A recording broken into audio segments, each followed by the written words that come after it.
Hi, today we're going to be talking about skin integrity and wound healing. The largest organ of your body is your skin. The skin, hair, nails, glands, and subcutaneous tissue are known as the integumentary system.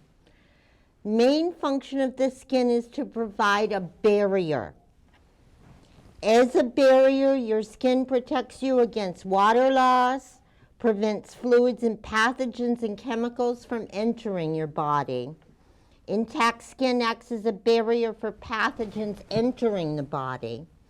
To function optimally, all layers of the skin need to be intact. Any break in the skin increases the risk for infection. Loss of skin integrity may result from surgery, injury, or illness. Intact skin is imperative in wound healing. The skin is made up of 3 layers. The top layer is your epidermis. That's made up of dead skin cells. Under that is your dermis. And below the dermis is a subcutaneous layer. So remember that. That'll be important when we talk about pressure ulcers. There's many factors that affect your skin integrity. If you want to look in the book on page 531, table 26.1 lists these as well. First of all, your age. The older adult is prone to xerosis, which is itchy, red, dry, scaly, cracked, fissured skin. Sounds attractive. The subcutaneous or fatty layer of your skin thins and the elasticity is lost. Therefore, the older adult is more prone to skin breakdown and prolonged wound healing. The second factor is chronic diseases such as heart, lung, kidney disease predispose the individual to infection and difficulty healing. Third, diabetes. Whenever you have too much glucose in your system, it's going to impair wound healing. So sugar or glucose impairs the way the wound heals. Impaired mobility. People that are unable to move or get out of bed on their own are obviously more prone to skin breakdown.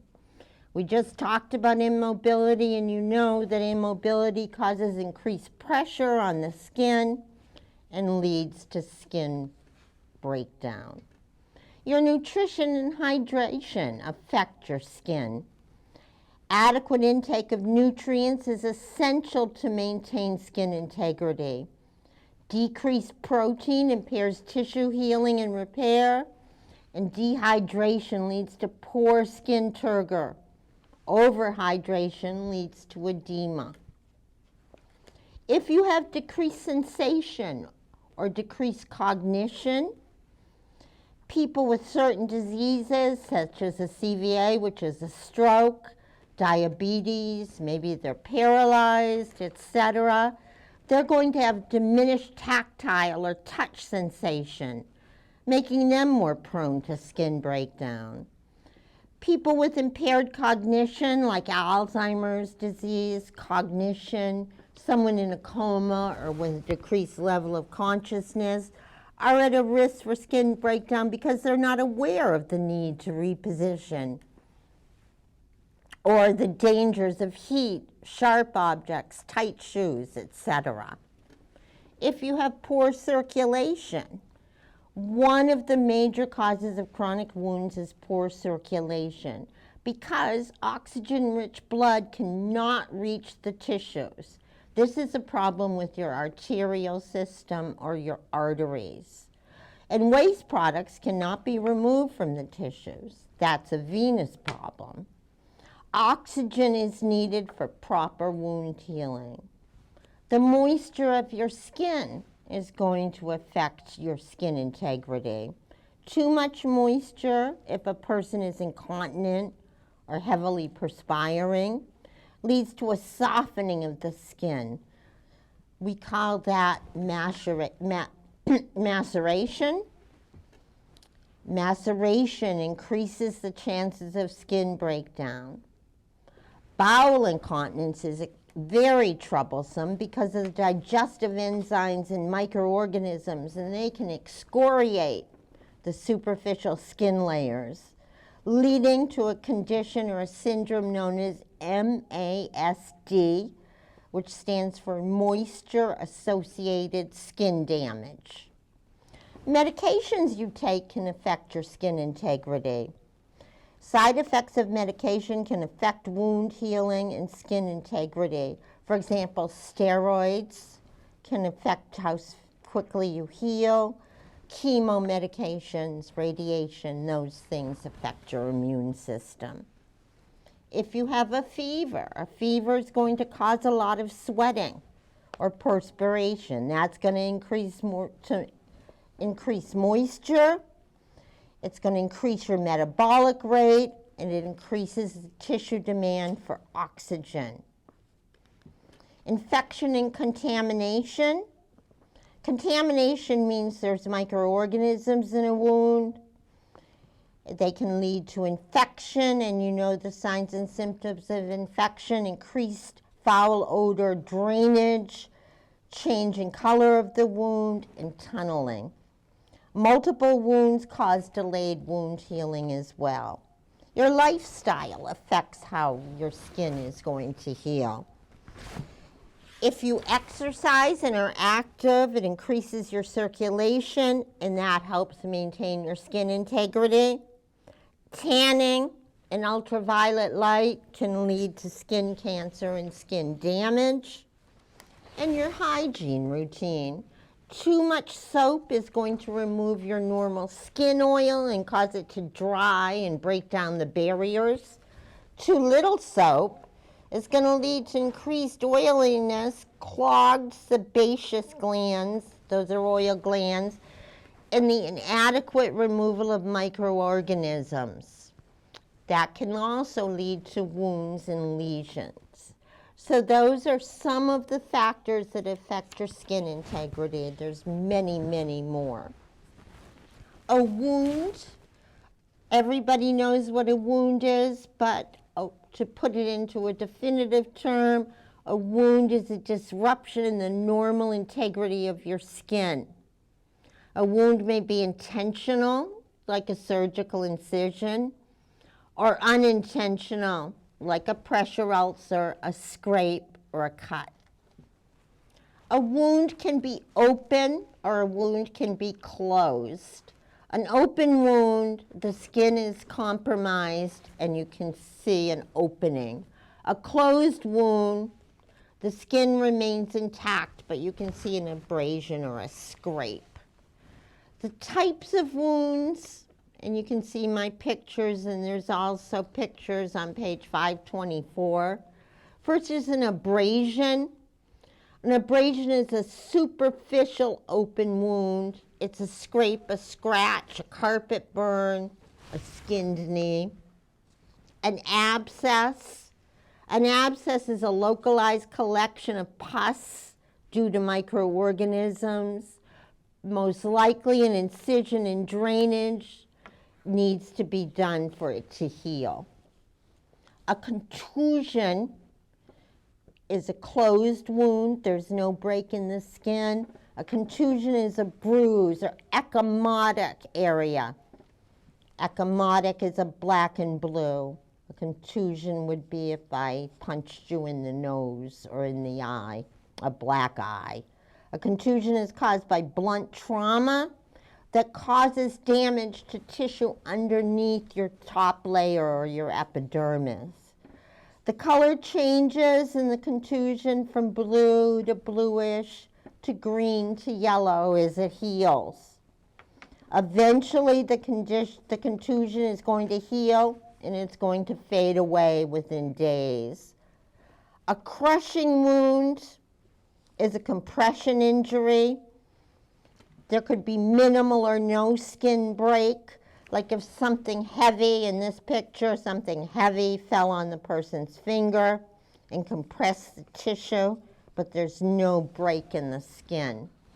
An incision An incision is an open, intentional, surgical wound.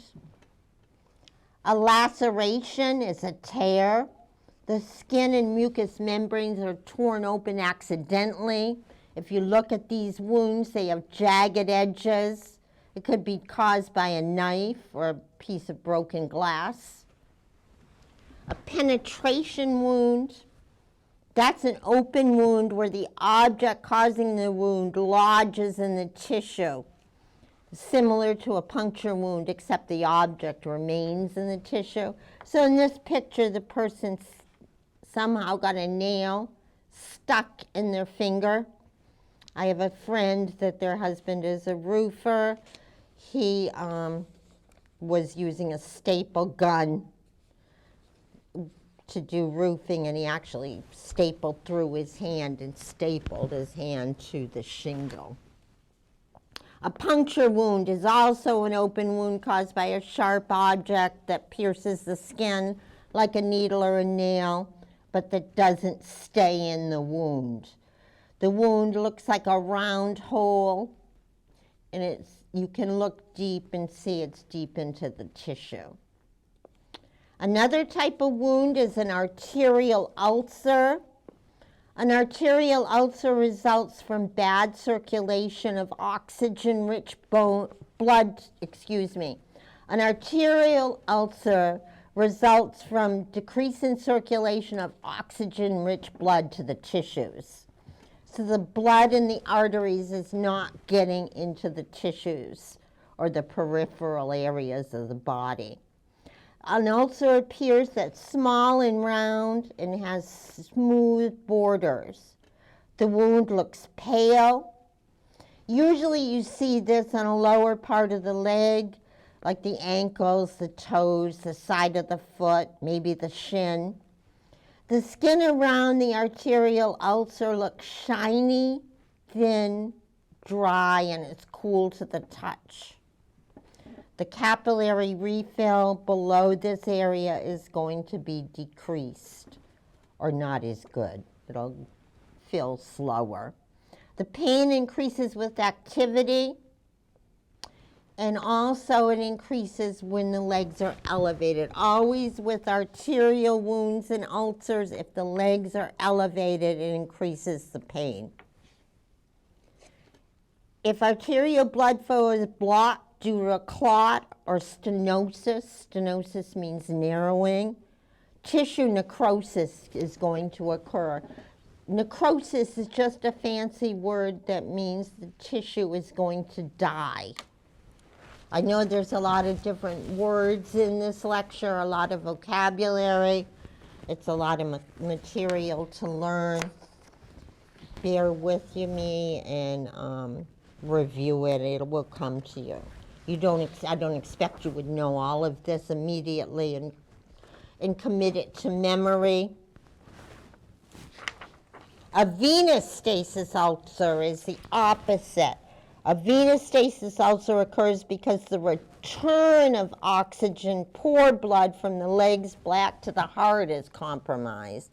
So the blood is going to pool in the extremities and not return. You usually almost always see these injuries in the ankle or lower part of the calf. The surrounding skin is red to brown and swollen and edematous. The wound appears red and shallow and has irregular edges. This is what happens is the opposite of with an arterial ulcer. Pain occurs when the legs are dependent or down and during dressing changes. Venous stasis ulcers are caused by incompetent venous valves, so those are the valves that are going to return the blood. DVTs, or deep vein thrombosis, or blood clots, or inadequate calf muscle function. Another type of wound is the diabetic foot ulcer. Diabetic foot ulcers lead to narrowed arteries. This causes less oxygenated blood flow to the feet. Therefore, these wounds heal slowly. and tissue necrosis. Again, that means tissue death may result. Diabetic foot ulcers are usually painless because the impaired circulation to the feet leads to a loss of sensation, so the person doesn't even realize sometimes that that wound is there. That's one of the reasons why it's so important for diabetics to have good foot care. The last type of wound is a pressure injury, and we'll talk more about these a little later.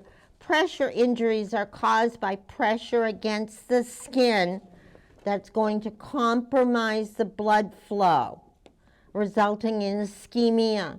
That just means decrease in blood supply to the area and to the underlying tissues. This is going to lead to lack of oxygen to the tissues, and if not corrected, it'll lead to cell death, and the wound will become necrotic. Those are some of the many types of wounds that people can have. The next thing I'm going to talk about is how we classify wounds. Wounds are classified 4 different ways. Classified first by skin integrity, secondly by healing time, third level of contamination, and depth of wound. All of these influence how the wound is going to heal.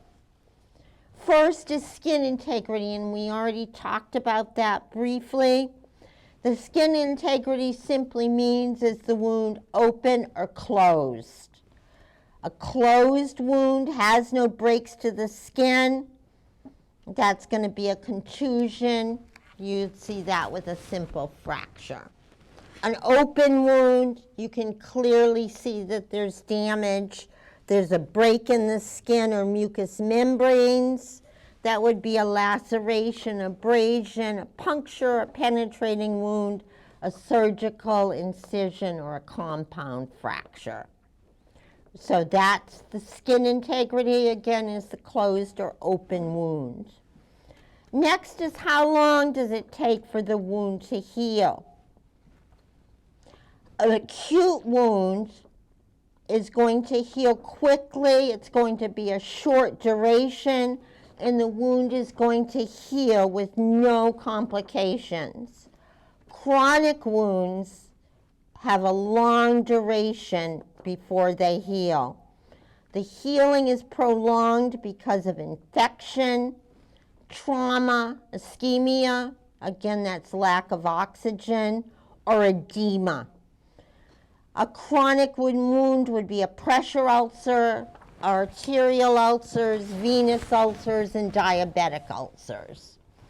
The cause of the problem with a chronic wound needs to be treated, or the wound can last for months, the wound can last for years, or the wound may never heal.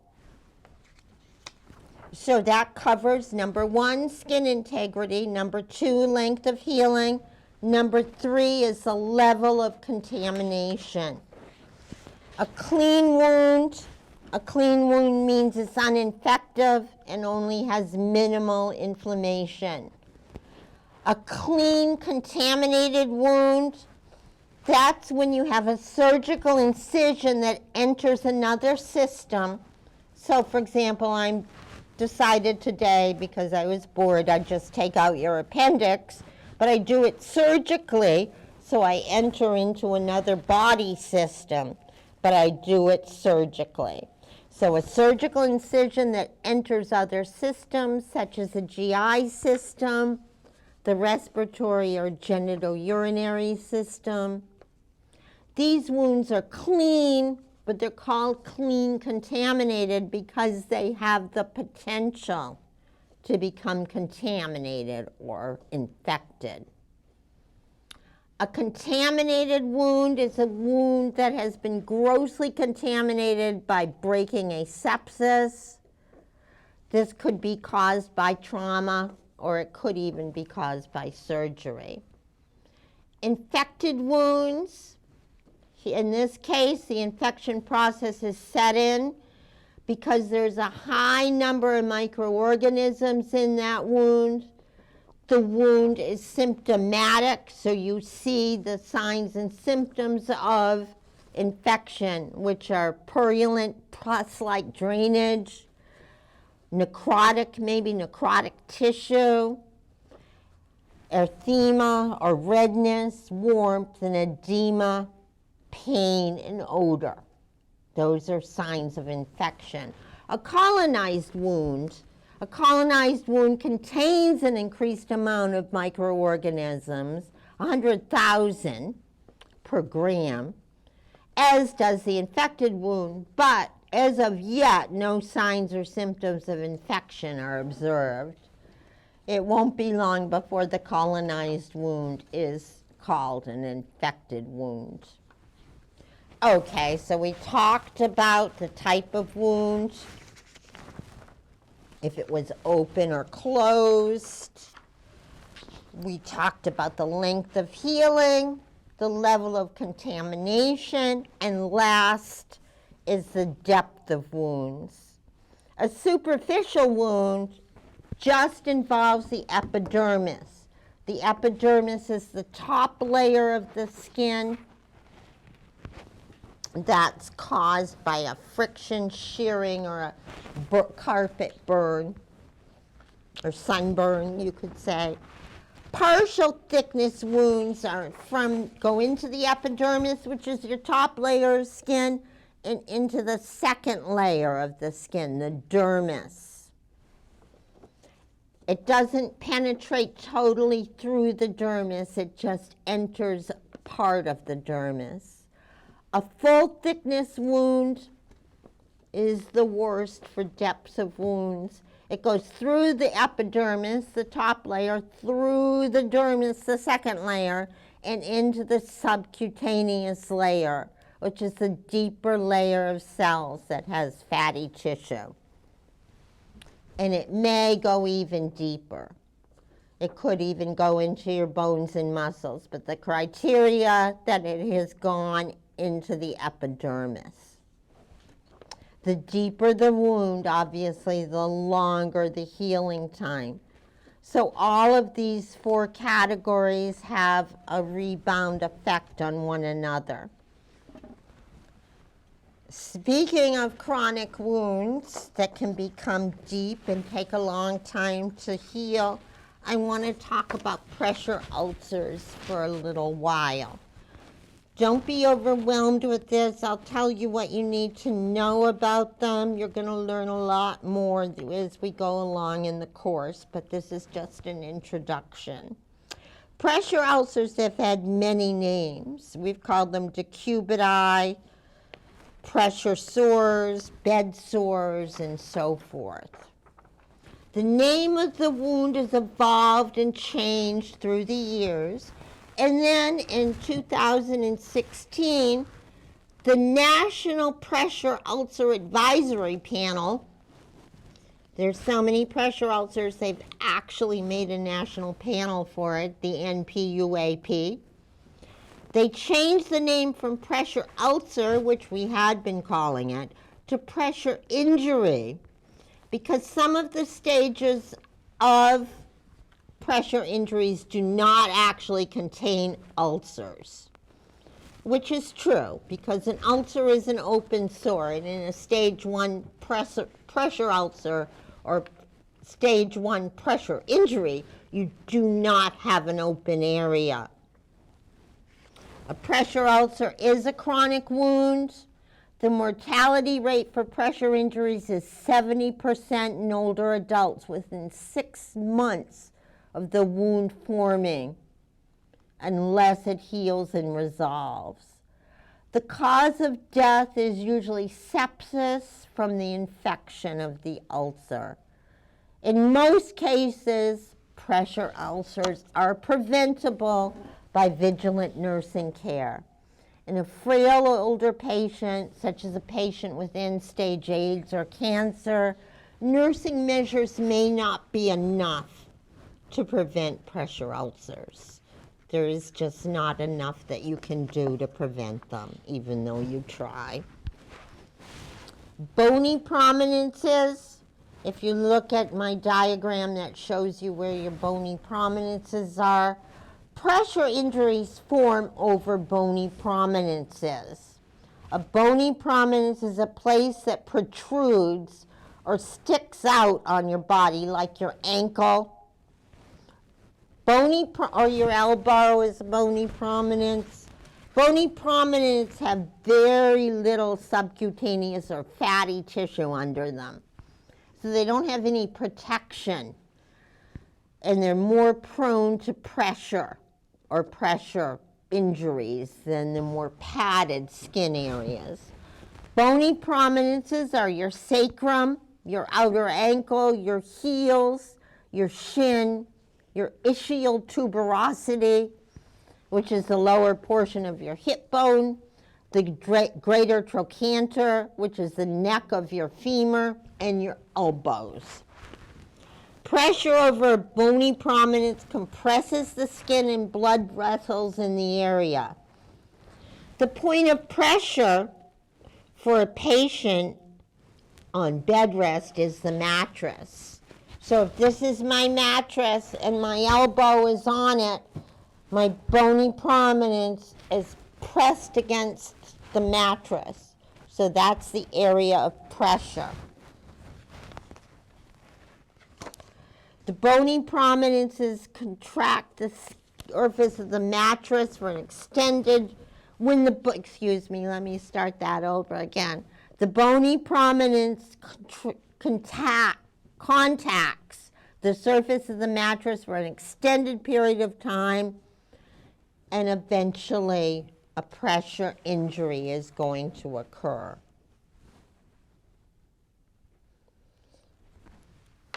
There's things that contribute to the development of pressure ulcers, external things that we can do things about.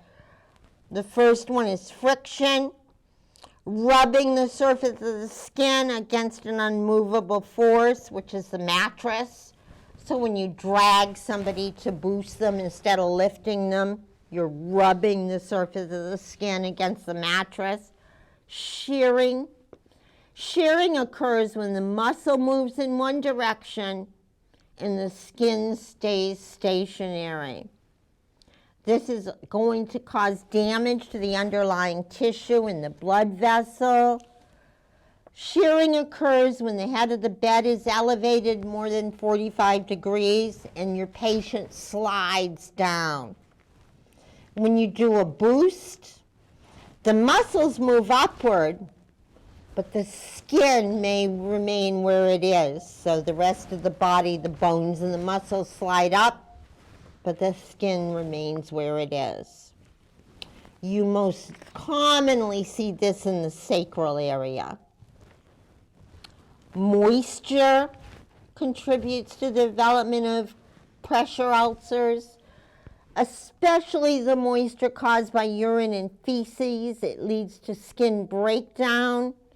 Remember, maceration is the moisture from your body that causes skin breakdown, and the chance of a pressure injury occurring is increased.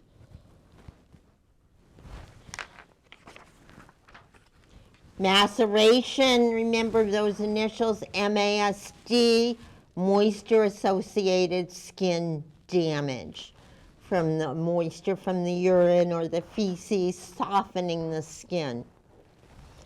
The process can happen quickly. A person can develop a pressure ulcer very rapidly. Like you know from talking about activity and exercise, the standard is to turn patients every 2 hours, but depending on the patient, you may have to turn them even more often to prevent pressure ulcers. A thin, frail, incontinent, poorly nourished patient may need turning every 1 hour or even more. It's not just bed-bound patients that are affected. People who are left sitting in a chair too long can develop pressure injuries as well. It's pressure that's the culprit. While we're sitting in our chairs, if you're sitting at home, if you're sitting on your bed, me sitting on this chair, I move around, I fidget, I move. But if I was immobile, paralyzed or something, and I couldn't move, the pressure would remain for as long as I sit here. I can't reposition myself, so somebody has to tell the person to reposition every 15 minutes or so, or help them do so yourself. It only takes a little shift in pressure. Keep in mind that things other than mattresses and chairs can cause pressure on the skin as well. For example, the person can be laying on their oxygen tubing, a cast pressed against the skin, braces, tracheostomy strings, and there's many, many more things. So be careful to make sure your patients aren't laying on tubing that could cause pressure. Risk factors for developing pressure injuries are immobility. That'd be bed rest if you're paralyzed, you have a cast or a brace, etc. Circulatory disorders. The circulation of your blood through the tissues is decreased. That's going to lead to a decreased supply of nutrients and oxygen, which can lead to skin damage. Moisture. That would be incontinence, wound drainage, incontinence of feces or urine, malnutrition and emaciation, and the elderly, because the elderly have less elasticity in their skin, making the skin thin, and the top layer is thinner. Sometimes it's almost like paper. So, there's two pressure injury risk assessments that are most commonly used, and that is the Braden Scale and the Norton Scale. The patient should be assessed using one of these tools when they're admitted, after 42 hours, after 72 hours, then is ordered in PRN. If you want to look at the Braden Scale and the Norton Scale at the end of your lecture, you can get an idea of it. This is the Braden Scale. The Braden Scale is going to evaluate 6 risk factors for developing pressure ulcers: sensory perception, moisture, activity, mobility, nutrition, and friction and shearing. So then you can see, for example, if we did, let's do mobility. You give them a 1, they're completely immobile. A 4 means they have no limitation. The score we get, and they're all going to go as such. The scoring is going to reflect the patient's risk for developing a pressure ulcer. And as you can see by looking at this, the lower the score, the higher the likelihood of developing a pressure ulcer. So the lowest score, they have no impairment with sensory perception. No, they're rarely moist, no incontinence. They can walk independently. They have no limitations. Their nutrition is excellent. They eat a well-balanced diet, and there's no apparent problem with friction and shear. So that would be your lowest score. The Norton Scale is similar. It also is used to check to see if a person's at a risk for developing a pressure ulcer injury. The things that are covered on the Norton Scale are basically the same thing, but the categories are a little bit different. It would be your physical condition, your mental status, activity, mobility, and incontinence. And you can see a few of those are the same, just worded a little bit different. The next thing I'm going to talk about is staging pressure ulcers or pressure injuries. If you want to look at a website, the National Database for Nursing Quality Indications, the NDNQI is the acronym we use for that. There's a tutorial online. I'll look up the website for you. They have tests at the end of each module, and it's very good. It's an excellent tool to learn more about pressure ulcer assessment, and you actually can see a true pressure ulcer. We're going to talk more about pressure ulcers in med-surg and as we go along. I just want you to understand the basics for staging, which will help you to understand when you're in clinical and changing wounds. Staging pressure ulcers is an integral part of the skin assessment. The bed bath or shower is an excellent opportunity for nurses to do a head-to-toe assessment of the skin. Any new skin breakdown, including newly formed reddened areas, need to be reported and recorded. Pressure injuries are staged from stage 1, which is the least invasive injury, to stage 4 in unstageable. A stage 1 pressure ulcer is the least invasive. All it is a reddened area. There's no skin break. A stage 4 is the most invasive because at this point the wound goes through all 3 layers of your skin, the epidermis, the dermis, the subcutaneous layer, down to the muscles and the bones. You can actually see all of this when you look into the wounds. An unstageable pressure ulcer may be a stage 4, but you can't tell because it's covered with a layer of necrotic tissue. That's called an eschar. Pressure injuries are classified by the amount of tissue damage at the wound site. Remember, only wounds that are caused by pressure at a bony prominence against an immovable surface, like your mattress or chair, are considered pressure ulcers. Pressure ulcers heal from the inside out, which is what you'll see in the second half of the lecture, means secondary intention. They become less deep as they fill in with new granulated tissue. Any lost muscle or bone is never going to be replaced. But there's a lot going on in these wounds. One part of the wound might be a stage 2, another part might be a stage 4. Another part may have tunneling, there may be necrotic tissue. For the sake of academic classification, I'm going to categorize these wounds as if they clear-cut are only the stage we're talking about. A stage 1 pressure ulcer. The skin is going to appear red or deep pink, but it remains intact. There's no skin breakdown.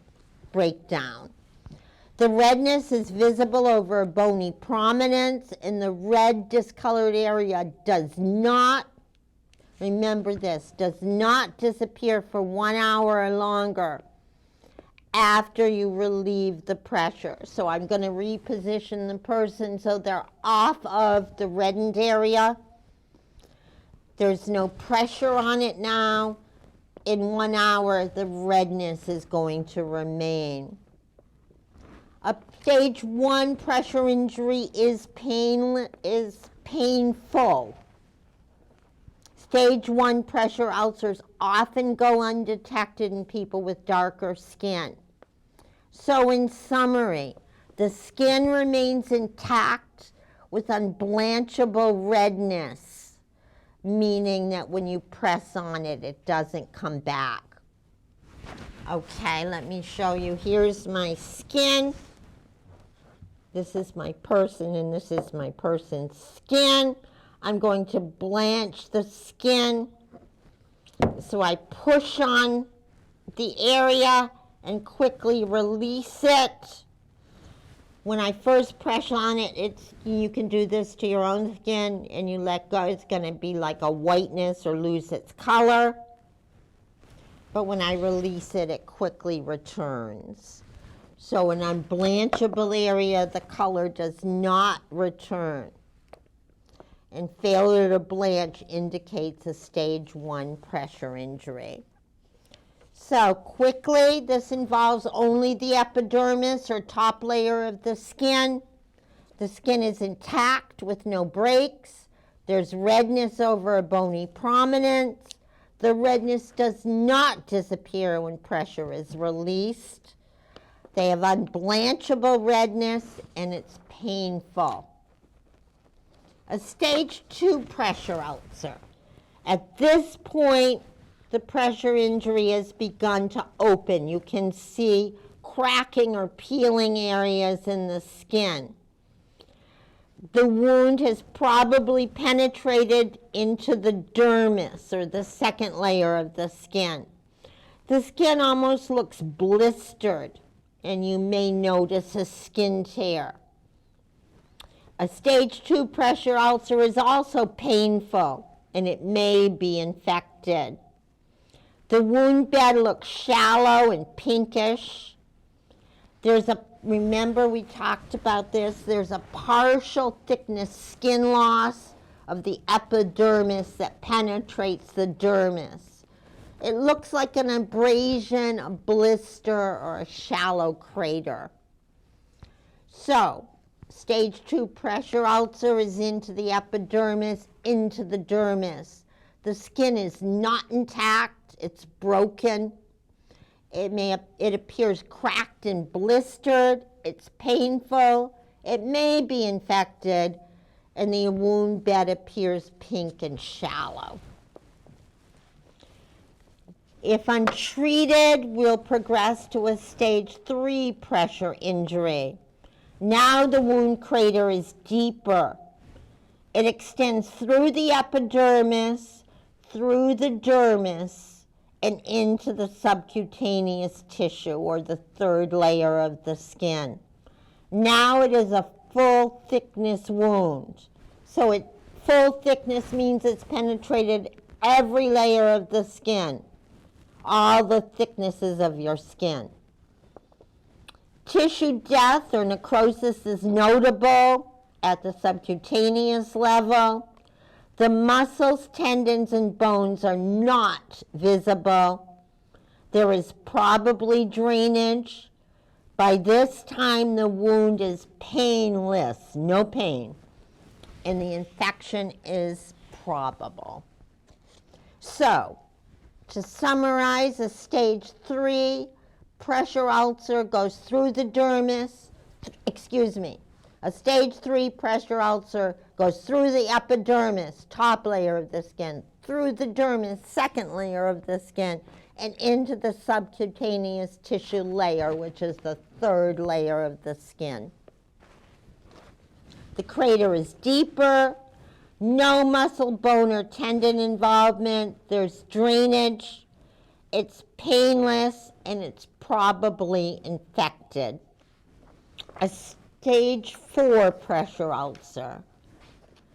This is also a full thickness skin loss. It's gone through the epidermis, it's gone through the dermis, and it's gone through the subcutaneous tissue. Those tissues are gone. The wound has eaten through it. There's obvious evidence of extensive tissue necrosis or death. The muscles, tendon, and bones are visible to the naked eye. You will see drainage, and the drainage will most likely have a foul odor. This wound is infected, and the infection may spread throughout the body, cause sepsis, and be fatal. A stage 4 pressure injury looks like it would hurt terribly, but it is painless because a lot of the nerve and sensation in the area now is lost. When you cut through the skin in the subcutaneous and dermis, you lose that too. Even with aggressive, vigilant care, it takes over 1 year for a stage 4 pressure injury to heal. In fact, it may never fully heal. Once healed, the site is still at risk for more injury because scar tissue is more fragile and weaker than uninjured tissue.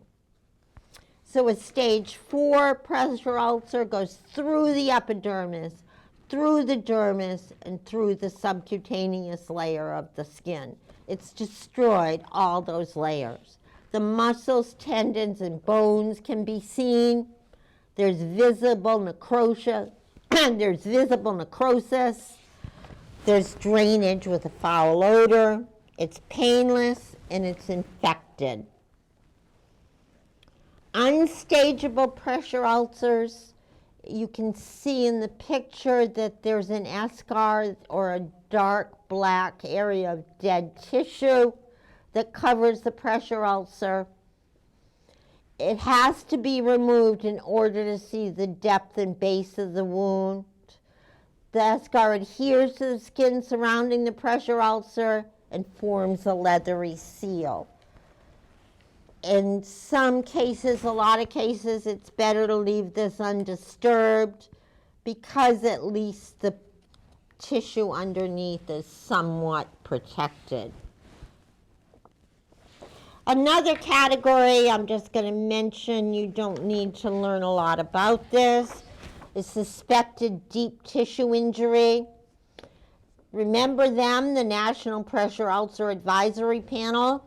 They've added a new injury, and they call that suspected deep tissue injury. That's part of the staging system.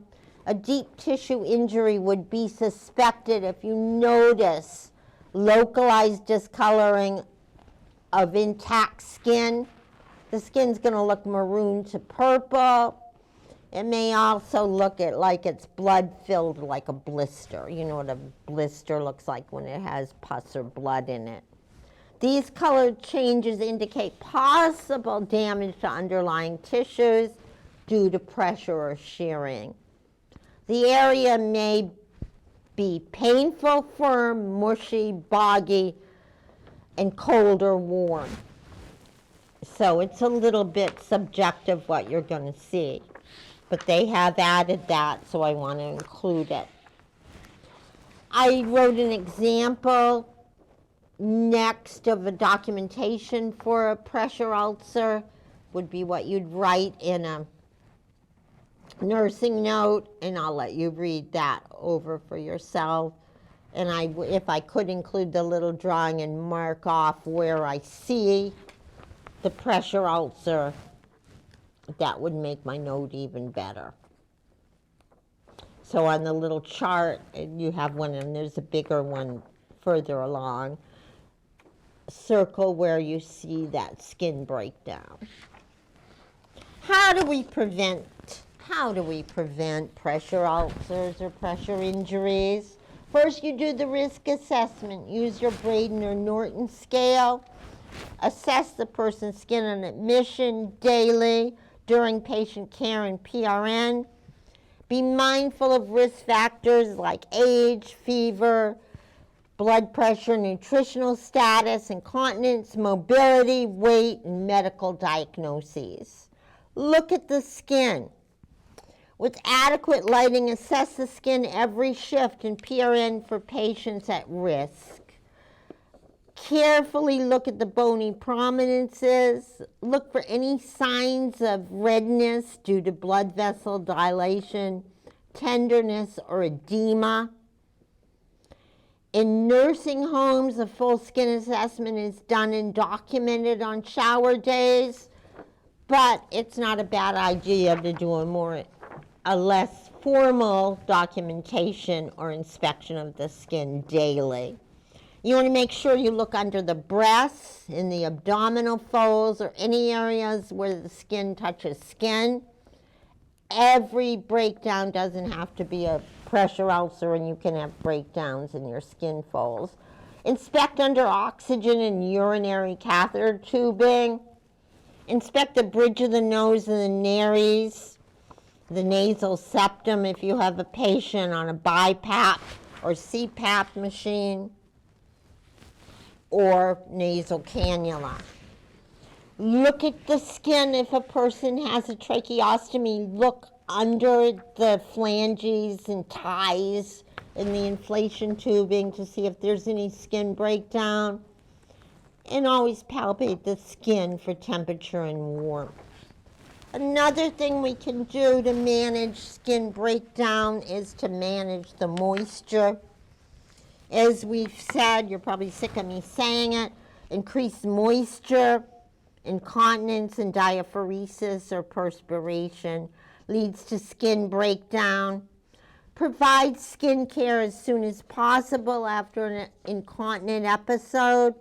Wash the skin with mild soap and water, and if it's available, apply barrier cream to peri area. That's going to help protect against skin breakdown. Change briefs and incontinence pads frequently. Use soap sparingly with older adults as it dries and decreases the natural skin oil. Be gentle. The force and friction of washcloths and towels can be abrasive. Make sure to pat, not rub dry. And make sure skin is not damp after you give somebody a bath. That's going to also cause maceration. If you put them into their bed after a shower, let's say, and you haven't thoroughly dried their legs or their feet. Lotion and massage promotes circulation and wound healing and helps decrease skin breakdown. Never massage directly over a reddened area or a bony prominences, because this can irritate the skin and lead to tissue injury. So if you were suspecting that I had a type 1 pressure injury, don't massage it. We can massage around it, but not directly on it. When you do massage the skin, massage in a circular motion, starting at the outer edges and circling out.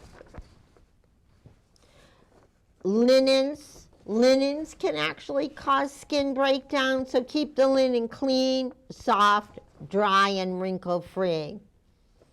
Again, moisture and wrinkles lead to skin breakdown.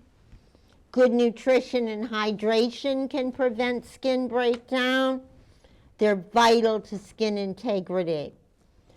Patients that have rapid weight loss, high metabolic demands, like somebody that had an overactive thyroid, low fluid and food intake, are at a high risk for developing pressure ulcers.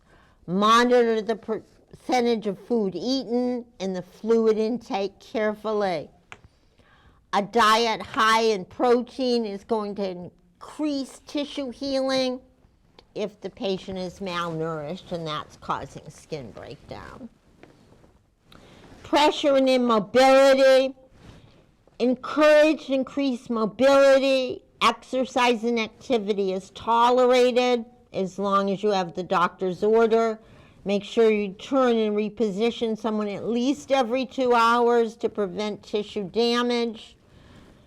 Reposition a chair-bound person every hour, and teach the person to reposition their weight every 15 minutes. Keeping a turning schedule at the bedside and the chart is a good idea. Then you won't overlook or forget to make a turn.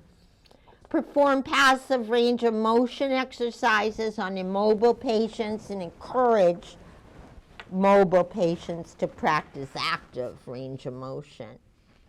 There are pressure relieving devices and support surfaces. There's special mattresses available for someone that has really high risk for skin breakdown or already has skin breakdown. There's egg crate mattresses, air mattresses, gel film mattresses. If you look in chapter 16 on page 286, they give examples and pictures of these. For the extremities, there are protectors that you can put on to help reduce pressure You can see in that picture we have a heel protector on that person. It's made of sheepskin. Lamb's wool and sheepskin are very soft and protect the skin from contacting the harder surface of the mattress. Foam and other soft materials can be used. There's pictures on page 528. There's heel booties, pillows, specialty beds, many, many things we can use that are going to help relieve pressure. Another thing we can do is not elevate the head of the bed over 30 degrees. That's going to help avoid shearing and friction. Elevating the head of the bed causes a problem when you boost the patient. The patient is slid down so far, you boost them and it'll lead to skin tears. A skin tear is a break or a rip in the skin, separating the epidermis from the underlying tissue. Elevating the head of the bed over 30 degrees also increases pressure on the sacrum, which is another place where you can develop an injury. Using proper transfer and turning techniques decreases shearing forces. Remember not to drag the patient, lift the patient. Keep the heels off of the mattress. You can do this by elevating the feet with pillows or other devices like a blanket roll. Make sure you never position a patient directly on the greater trochanter. That's the thick process of the lateral upper end of the femur, where there is a bony prominence. You want to turn them 30 degrees or is much better. And if you remember positioning from when we did that exercise, you can see how we always made sure not to put them on the trochanter. How do we treat pressure injuries? Stage 1 and Stage 2 pressure injuries as a rule are left uncovered with care to prevent the patient from laying on it. The point is to keep them off of that area where the pressure has already occurred. A Duoderm may be applied over a Stage 2 pressure ulcer, but there is a school of thought that believes the dressing may cause more harm than good, because it can tear healthy skin when it is removed. Stage 3 and 4 pressure injuries are almost always dressed, but the method of dressing varies from facility to facility. A wet to dry dressing may be applied to debride necrotic tissue, but that also debrides healthy tissue. A wound vac may be used for deep pressure injuries. In these cases, a wound care team is going to evaluate the wound and determine the type of dressing. And the facility dictates a little bit what type of dressing is used as well. So always check with your facility. Pressure injury dressings were once done under sterile technique, but evidence-based practice has shown that wound bed is already so full of microorganisms and contamination with bacteria that this technique is probably futile. Normal saline is used to clean pressure ulcers. We'll talk more about that in the second half of this. Next, I want to talk about wound healing. When you have a wound, it goes through phases of healing. First is the inflammatory phase, then the proliferation phase, then the maturation phase. An acute wound moves through the repair process in an orderly fashion and heals within 2 to 4 weeks max. So it goes through inflammation, proliferation, and maturation, and everything is back to more normal. A chronic wound doesn't move through the repair process in an orderly fashion. Like I said, healing may take years or it may never heal. The inflammatory phase begins immediately after the wound starts and lasts about 3 to 4 days. There's 2 sections to this. I'll try to keep it simple because I know you're getting sick of all of this new material and it's overwhelming. But the first phase is hemostasis. Hema means wound, stasis means static. So basically what this means is stopping the bleeding. The blood vessels in the area constrict, platelets rush to the area, platelets bring clotting factors, and a clot is formed, and the bleeding stopped. So hemostasis is basically forming a clot.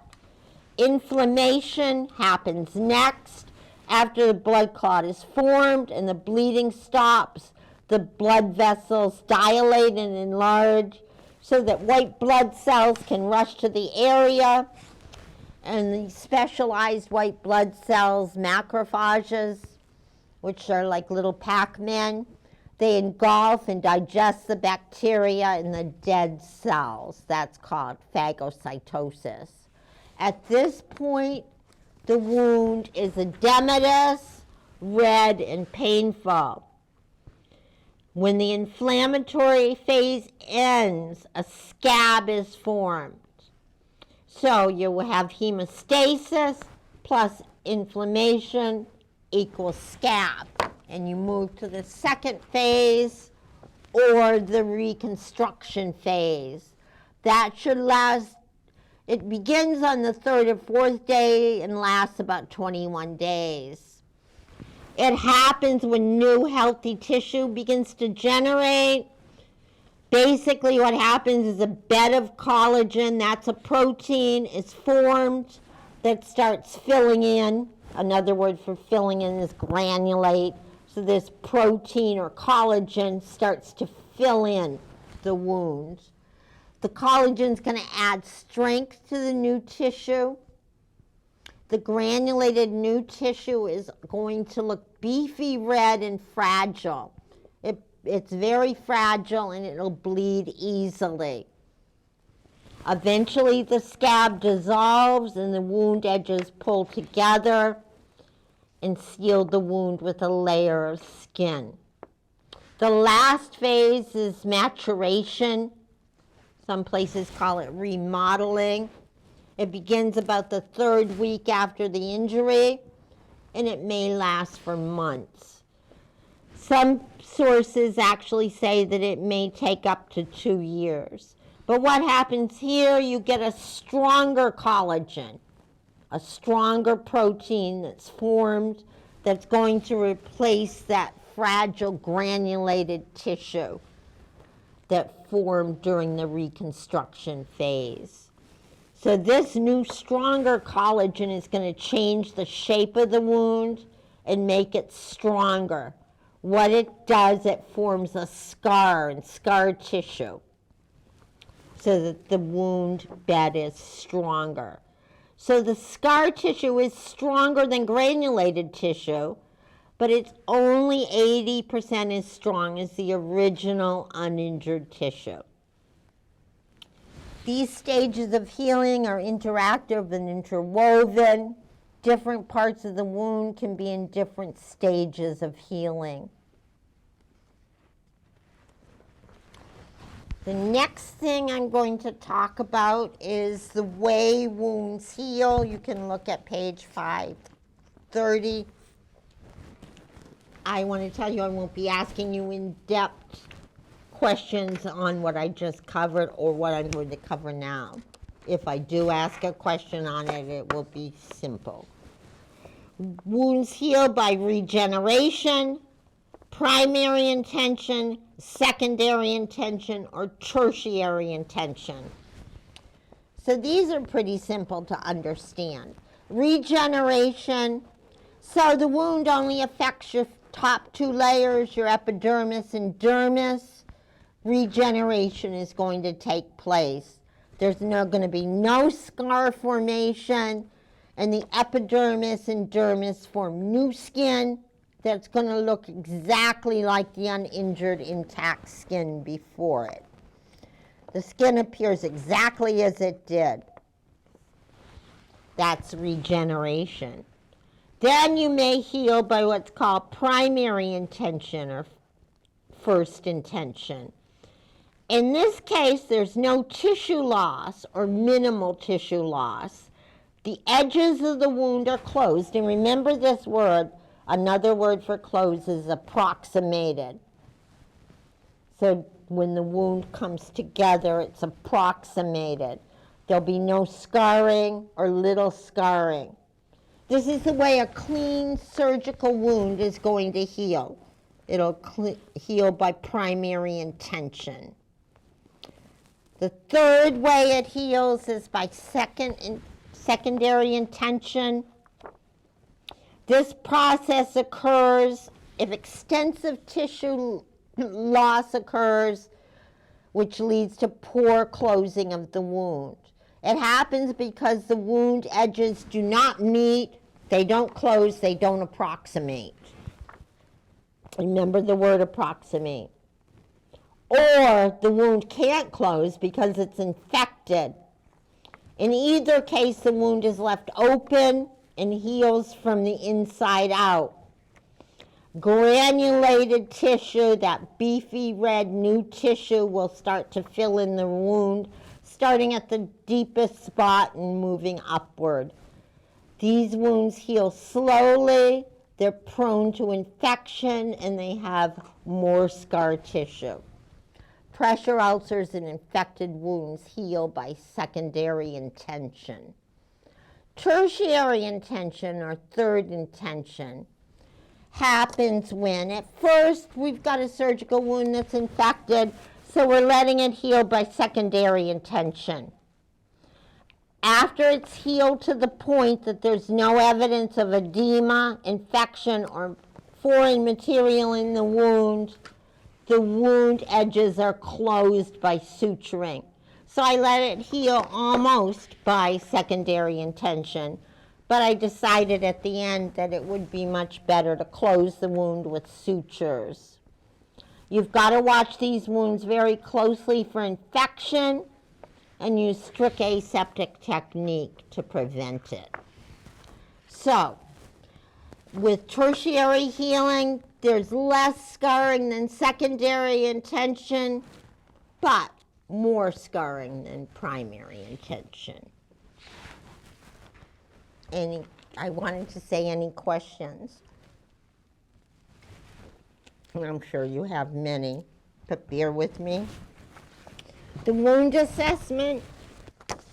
Every time a wound is treated, the nurse needs to do an assessment and document her findings.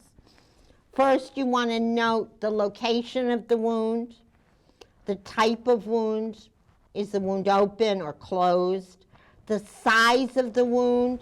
We're going to measure it in centimeters. The longest part of the wound times the widest part.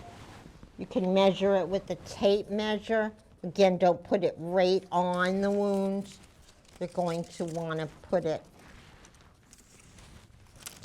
as close to the wound as you can get without touching it. So that's your centimeters. Or I also have this bullet wound. I'm not sure I'm holding it the right way for the camera. That you can also use to measure your wound. The depth of the wound, if you remember from the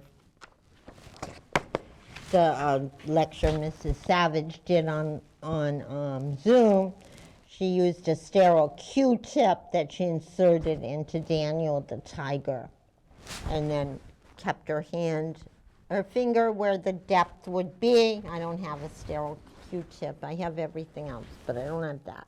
And then you'd use your tape measure and measure where it came on your sterile Q-tip. Tunneling.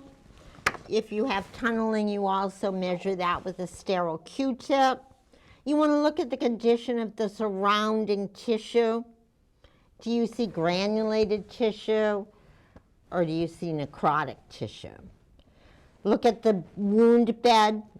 Look for color, texture, any eschar, slough will tell you what that is. Granulated tissue or undermining in sinus tracts.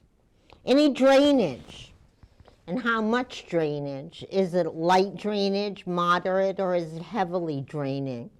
The type of drainage, is it clear, serous, serosanguinous, or purulent?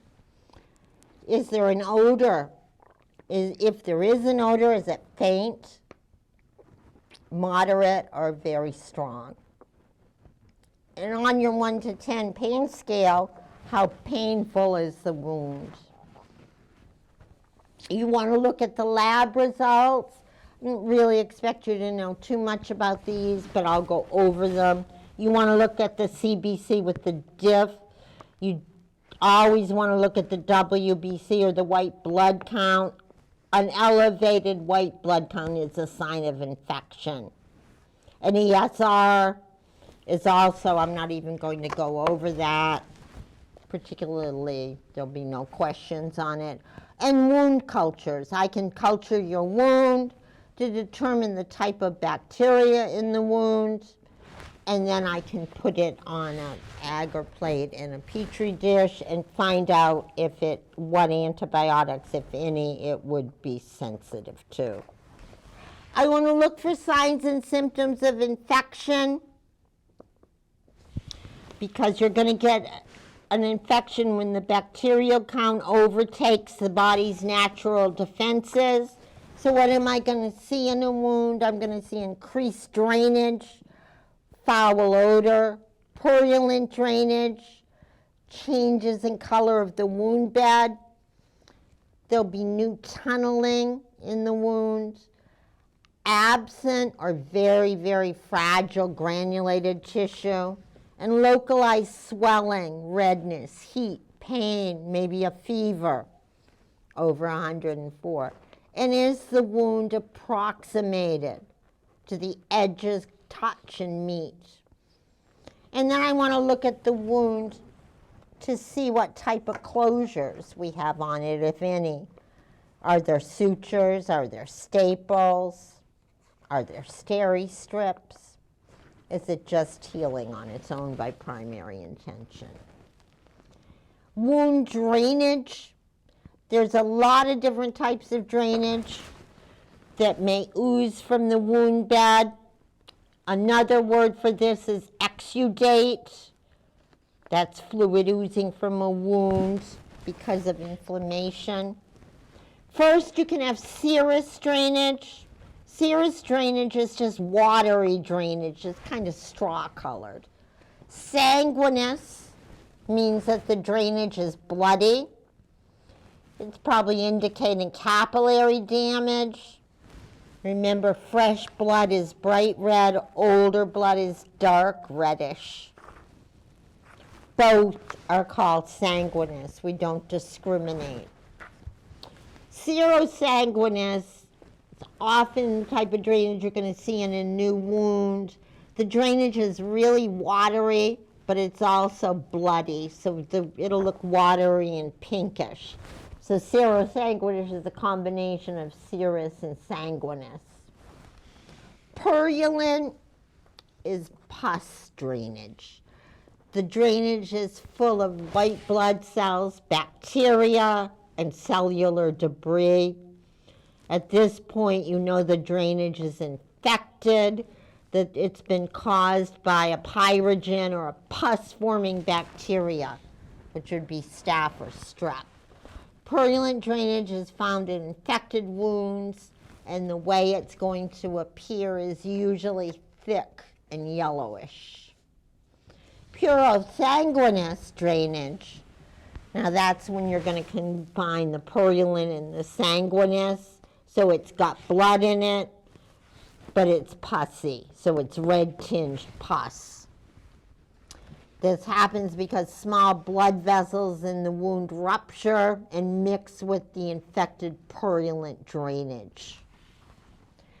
And bilious drainage is a dark greenish drainage. That's really, you're seeing bile if you see this. Usually you're going to see that after gallbladder surgery. Quickly, I want to talk about the complications of wound healing. The first is hemorrhage. The second is infection, and the third is dehiscence, evisceration, and fistulas. Hemorrhage, you know, means excessive bleeding. Bleeding is going to occur when a blood vessel is severed. Remember, in the normal healing process, bleeding stops with hemostasis when the clot forms. However, when large blood vessels are injured or a clotting disorder exists, or maybe the patient is on anticoagulants, the clotting process or hemostasis is not going to take place, or it may be delayed. Hemorrhage may also occur after the initial clotting process, and it signals a serious complication. It could be a slipped suture, a dislodged erosion of a blood vessel, or a dislodged clot. Hemorrhage is rare, life-threatening, and a surgical emergency. The cardinal sign of early abdominal hemorrhage after surgery is a distended, hard, or taut abdomen. Later signs and symptoms include pale mucous membranes, rapid thready pulse, low blood pressure, diaphoresis, and cool, clammy skin. You could have an internal or an external hemorrhage. An internal hemorrhage of a wound is a hematoma. Signs and symptoms of internal bleeding or edema of the affected body part. Change in vital signs, which would mean any time you're hemorrhaging, your blood pressure goes down, your pulse goes up. A hematoma is a collection of blood under the skin. Oma is mass, hema means blood. If a hematoma is large enough, it can press on surrounding tissue and impede blood flow. And then an external hemorrhage, the signs and symptoms are evident and obvious. You see profuse, excessive amounts of bloody drainage at the wound site or on the dressing. An infection is the second complication. Microorganisms enter the wound during an injury. They can enter during surgery or after surgery. The signs and symptoms of infection in a wound are a wound that isn't healing. Localized edema, redness, and heat at the wound site, a temperature over 100.4, foul-smelling drainage, purulent drainage. Infection, probably you already could guess this because we've talked about it or mentioned it a few times. Infection is the most common post-op complication. We'll talk about the types of bacteria that cause infection when we talk about antibiotics in med-surg. The next two things that I want you to learn about, and these are important, are dehiscence and evisceration. Dehiscence, if you look on page 569, figure 26.9, they show a picture. Dehiscence is the spontaneous opening of a surgical incision. The greatest risk for wound dehiscence is between the 5th and 12th day post-operatively, before extensive collagen is built up. The sutures are stapled, slip, and the wound opens. So the wound was previously approximated, but now it dehisces or opens. The word dehiscence means total or partial separation or rupture of one or more layers of the wound. It happens before sufficient amounts of collagen have collected, because that's going to strengthen it. Causes of dehiscence are poor nutritional status, inadequate muscle closure, and infection. Obese clients are more prone to dehiscence because it is more difficult for fatty tissue to heal, and the size of the individual adds to stress on the suture line. Most often when you see dehiscence, it's seen in surgical abdominal incisions.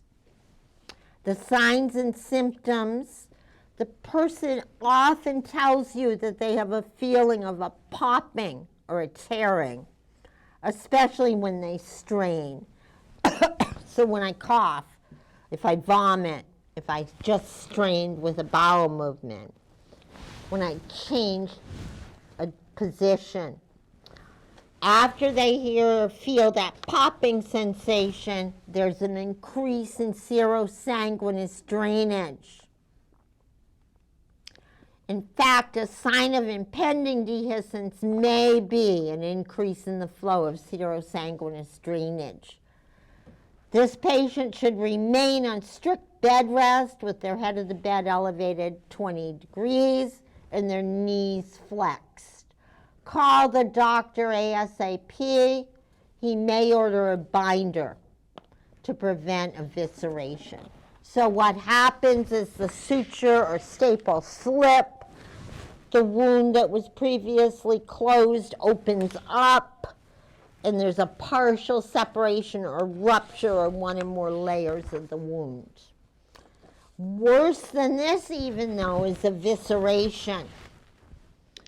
Evisceration is a total, remember dehiscence is probably a partial.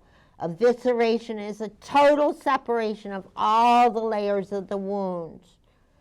When this happens, the viscera are your organs. For example, if it's an abdominal evisceration, the organs of the bowel actually will protrude through the incision.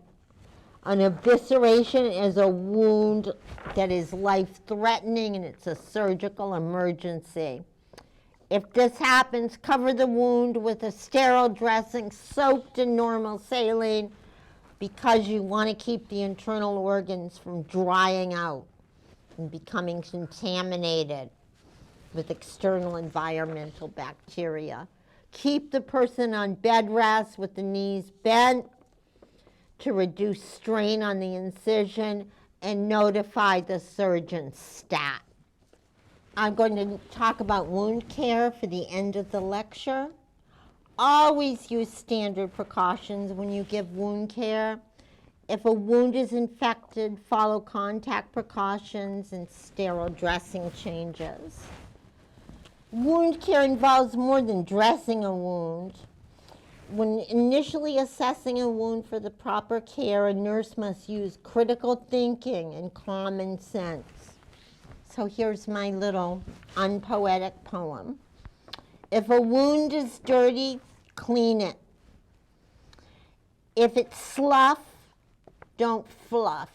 Slough is that soft, stringy, yellowish, grayish stuff that is part of the necrotic tissue, which is hard to describe, but when you see it, you're going to know it. This wound probably needs to be debrided. Debriding means to remove the necrotic tissue. So it needs to be debrided, not pampered. So if it's slough, don't fluff. If it's deep, fill it. Fill in deep wounds are filled in with packing. If it's open, cover it with a dry, sterile dressing. If it's dry, maybe you want to moisten it. If it's wet, absorb it. And of course, by it, I mean the wound. Wounds are cleaned. Wounds are cleaned to remove exudate or drainage, to remove slough, that loose, yellowish, necrotic tissue, to remove foreign material, and to remove microorganisms. Sterile saline is the solution that physiologically matches the chemistry of the healing tissue. So it's the solution of choice to cleanse wounds. Never use a refrigerated solution directly on a wound. Allow it to warm to room temperature before using. If I just took this out of the refrigerator and it was cold, it's going to lower the temperature in the wound, which can delay wound healing. As you remember from when we did the brief talk about sterile technique, if this has been opened, which this one has, you want to check not only the expiration date, but the date that it was opened. If I have no date on here, I have to throw it away and get a new one. So wounds are cleaned to remove exudate or drainage, to remove slough, to remove foreign material, and to remove microorganisms. I already told you about normal saline. Wounds are often cleaned by gentle irrigation or lavage or flushing.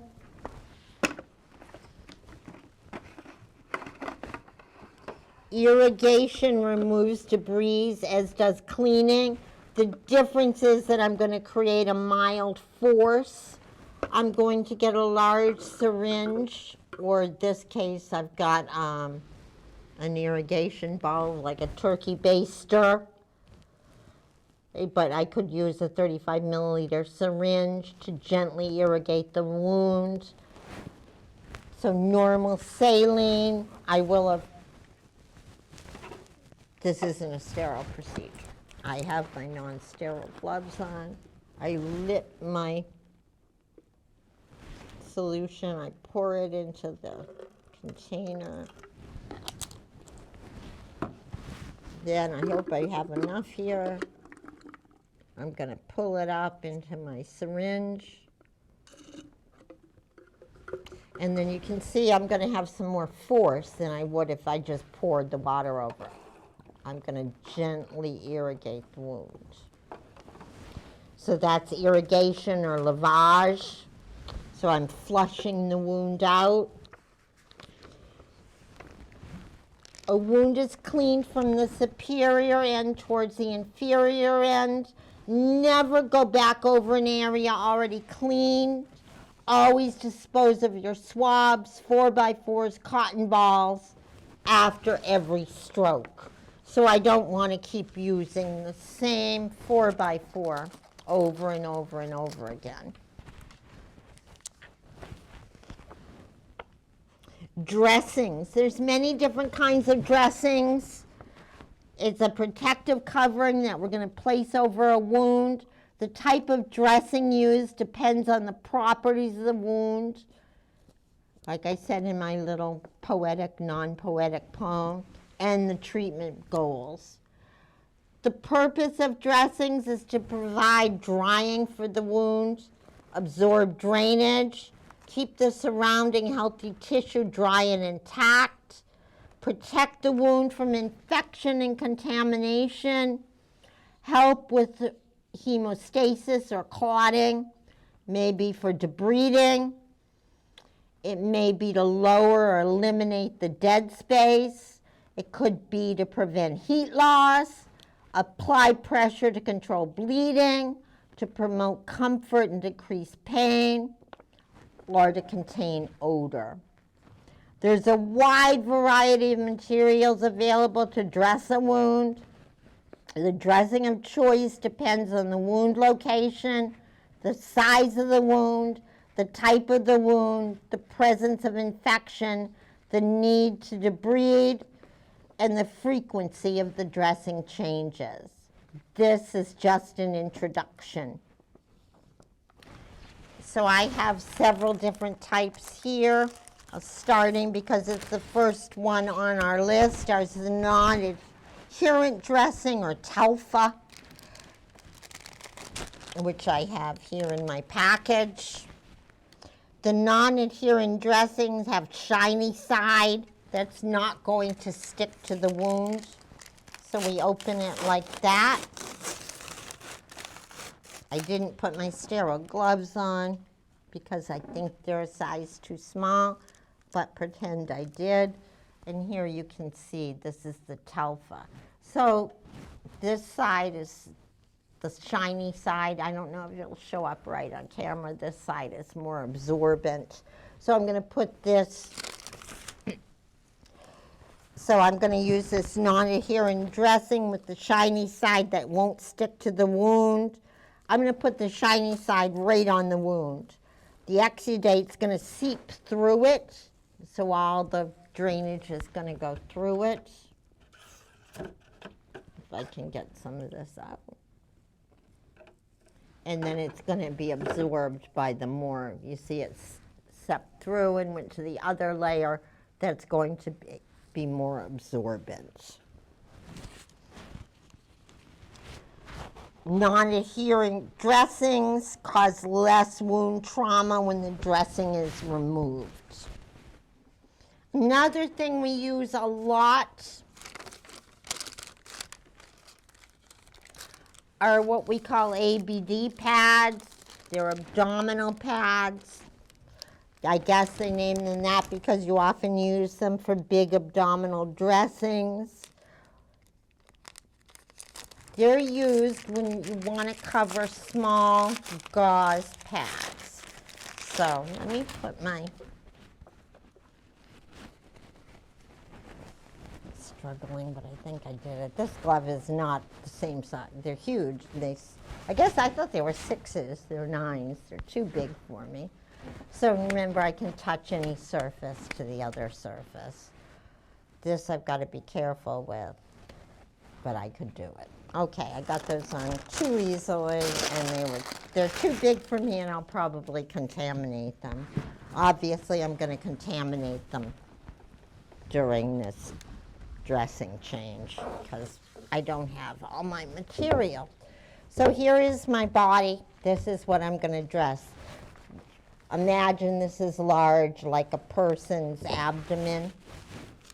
I'm going to get my gauze sponges. Now this is a big gaping abdominal wound, so I'm going to have to use gauze sponges. These don't open properly, and these gloves don't work because they're too big for me.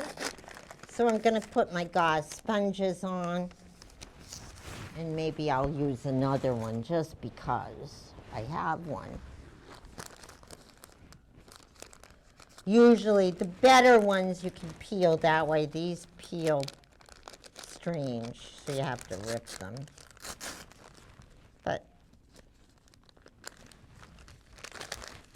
right, so I put my 2 gauze sponges, but this is a big abdominal dressing. I'm going to need to protect it, so that's when I'm going to use my ABD pad. Looks like this. It's thick, it has a blue line in the center, plain on this side. I'm going to lay that over my gauze. And then I'm going to apply my tape, which I've already cut. I have to take these off because they're impossibly the wrong size. So I've already cut my tape. This is silk tape, by the way.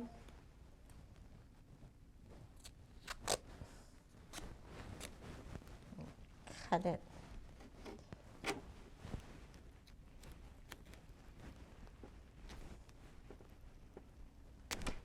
Like that, and I'm going to do 3 of them for this dressing, just like that. I'm not going to go on and show you. I'm going to fold over the edges so I'm a nice nurse and I don't hurt them when I pull it off, like such. And then I'm going to secure my dressing with this piece of tape, like that. And then I'd put a 3rd one, but my body isn't big enough to do it all. So then when I pull it off, I've got my edge of tape, and it's going to come off easily. So this is your ABD pad. The blue line goes on the outside. That way, if you see that gone, you know that the absorption has gone through it.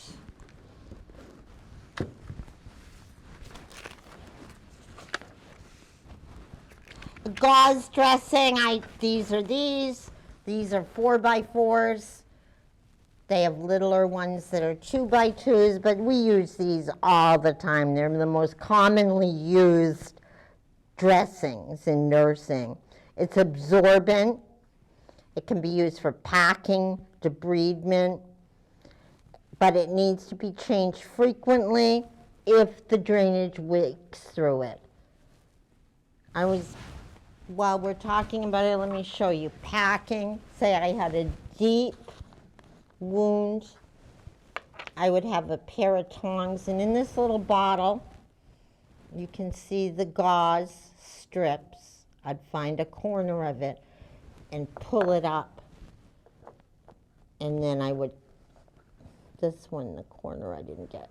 But anyway, then I would just take it all and pack it into the wound until it's full, just like a filler.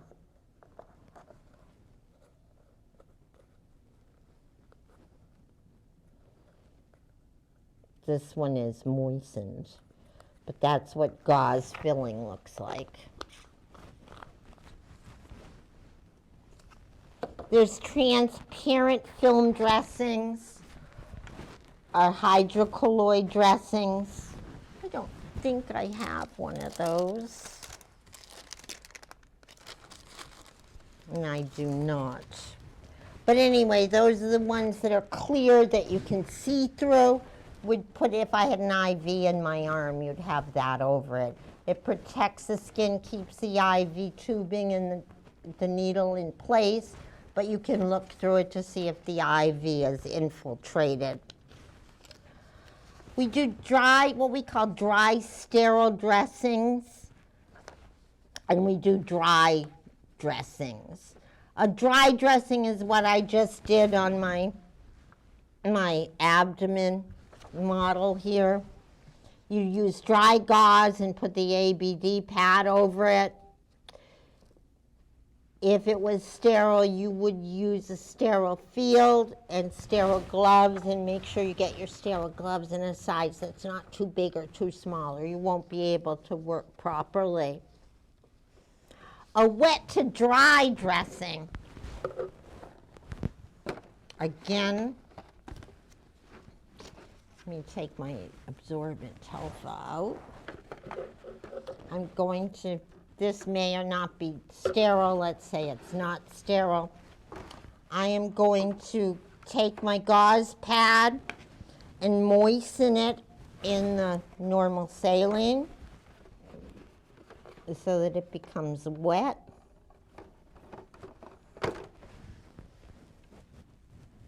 And then I'm going to put this directly on my wound. And maybe it's a big wound and I'll have a lot of these. Then on top of the wet, I'm going to put dry. And then my Abd pad. When the dressing is removed, so the next nurse comes on and she's going to have to change it too. So she goes in to take off the dressing. And what's going to happen when she goes in? It's been on there for a shift. It's been on there 8 hours. Remember to always remove layer by layer and discard of it. Now this that I had put on wet is dried out, right? So it's sticking. The point of it is that it's going to pull some of the dead necrotic tissue with it because it is sticky.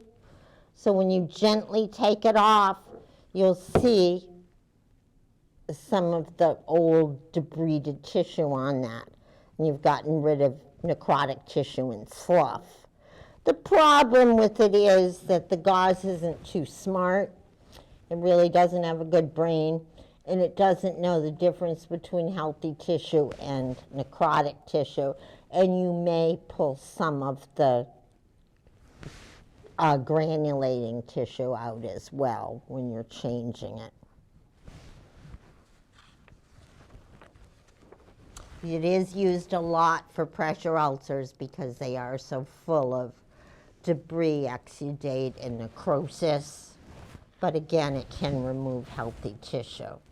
Packing, I showed you.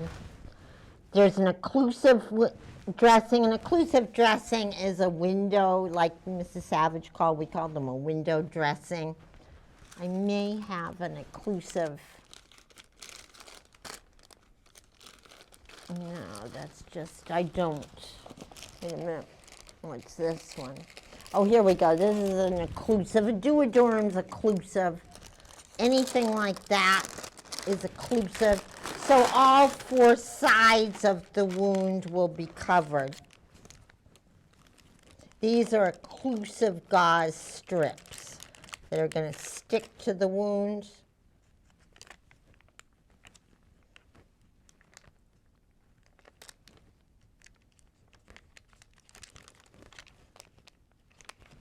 And totally cover it. If you can see those. I don't want to pull them out because they're very sticky. So if I was going to occlude my dressing, occlude means to cover it all tightly. So that would mean I'd have tape everywhere, like here. So an occlusive dressing is a window dressing, so all 4 sides of my gauze are covered.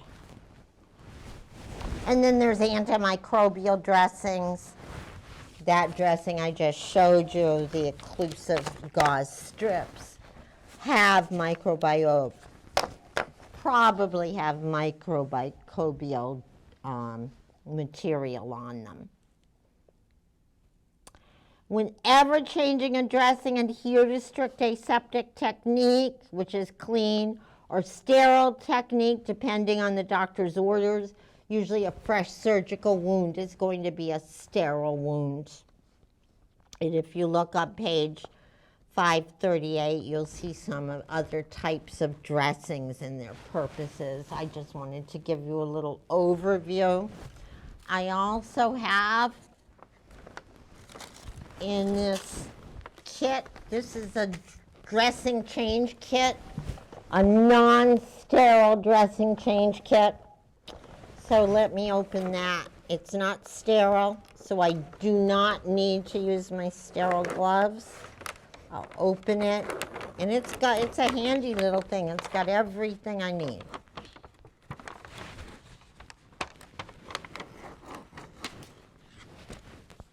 And it's supposedly in the order that I'm going to need it. Here's my little bag for my trash.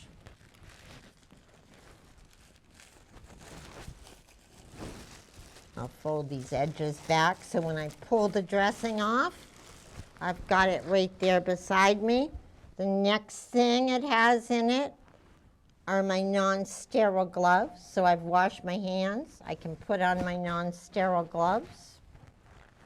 I have a drape.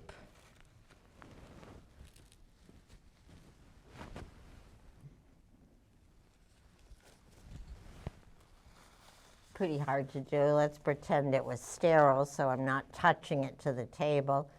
And then I remember we walk our way around an inch. Not 2, remember an inch, that's what the book says. And then you've got your sterile, and I have nowhere to put it. Put it right here. I have my sterile field. In this case, it's a clean field because this dressing kit is not sterile. So I'm going to open it up. So I'll have a clean field. Then I also have my bullet measuring guide. If you can see that, just like the one I showed you, so I can measure my wound when I change it.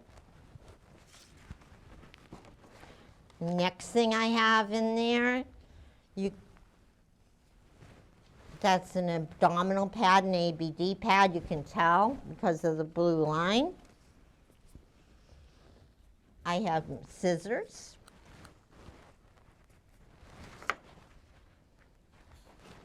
I have 4x4s. And I have roller gauze.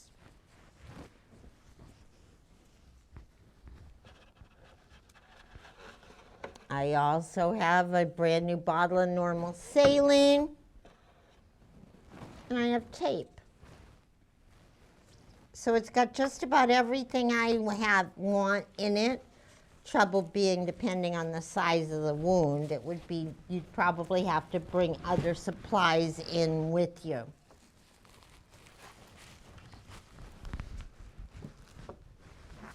So that's my wound kit.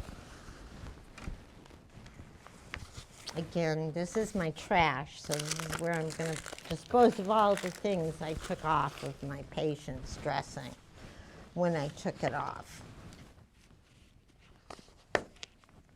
Securing dressings, the way we keep the dressing in place, we can use different sorts of tape. There's silk tape, there's paper tape if somebody's allergic, there's foam tape, there's what we call Montgomery straps.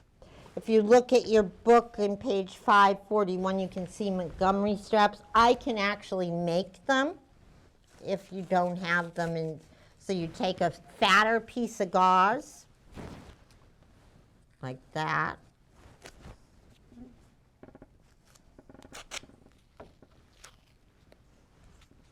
I should have made them at home so you could see. And then I'm going to fold it over like so, and I put it into I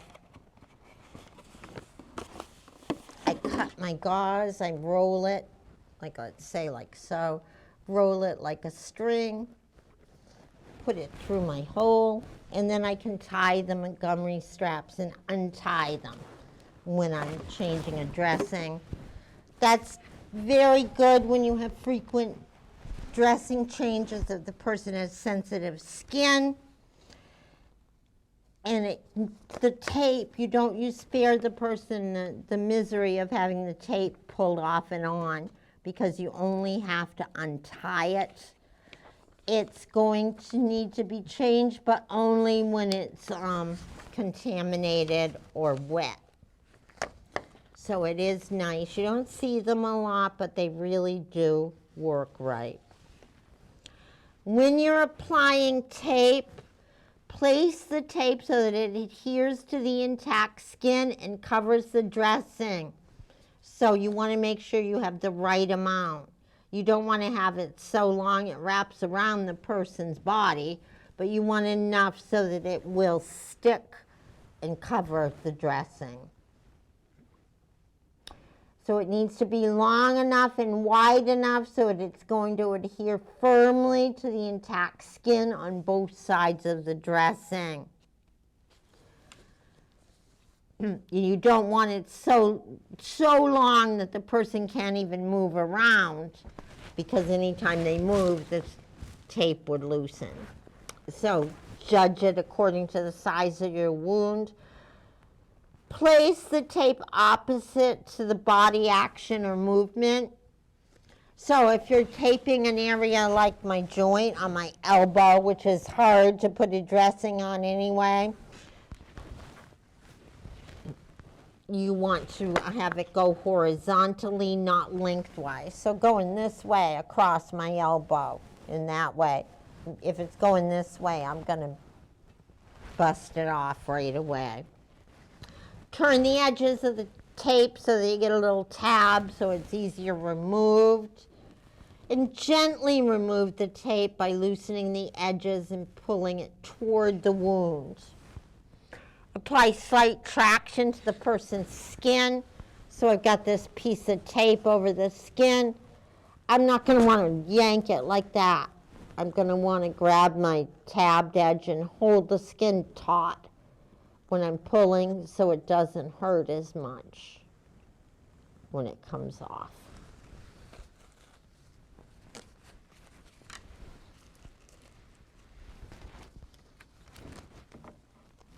We have a lot of things that can support and immobilize wounds, like binders and bandages that can help hold the dressing in place. They can apply pressure that'll help reduce hemorrhage and give support for or immobilize an injury. Binders Binders are used. I don't have a binder to show you, but they're used if there's a chance of dehiscence or partial wound separation, or it could be used to immobilize a part of the body and enhance healing. They decrease tension around the wound or suture line. They help the patient feel more comfortable. They use binders. Breast binders are used after the birth of a child to decrease lactation, or they could be used to keep a dressing in place. Binders are specifically designed for the body part you use them on. Right there, I've got a picture of a sling. You all know what a sling looks like. It's a triangular binder. That's why it's in the section with binders. It could have Velcro or pins to keep it secure. A T-binder goes around your waist, and then it has then it goes up and around the peri area. T-binders are used to secure any kind of dressing in the peri area. So if you had rectal surgery, maybe just had a tear after a vaginal birth. An abdominal binder, the third thing, obviously you'd use around a large abdominal wounds. Bandages can be cloth, gauze, or elastic. It's a covering that is wrapped around a specific area. It's a roller like this, a roller bandage. So as you can see, usually they're supplied in rolls of different widths. This one's pretty big. I probably wouldn't use this one to wrap my finger. It's too fat, but I might use it to wrap around my leg if I had an injury. Ace wraps or ace bandages are a type of roller gauze. We have them in different widths, smaller ones. So you unroll the bandage as it's applied to the area. And each turn of the bandage, so I'm going to cover it like this, then it's covered. And then when I turn it, I want to make sure to overlap the last turn before I... Oh, well, you get the idea, right? I can't do it with this one, with this thing, because it's too lightweight. All right. There we go. So I got it started to roll, and I'm unrolling as I wrap. So with each turn, I want to make sure I cover the last layer and the last layer, and keep on working up. You can see what I mean. So I don't want to go like that and leave a big gap. I want to make sure I overlap.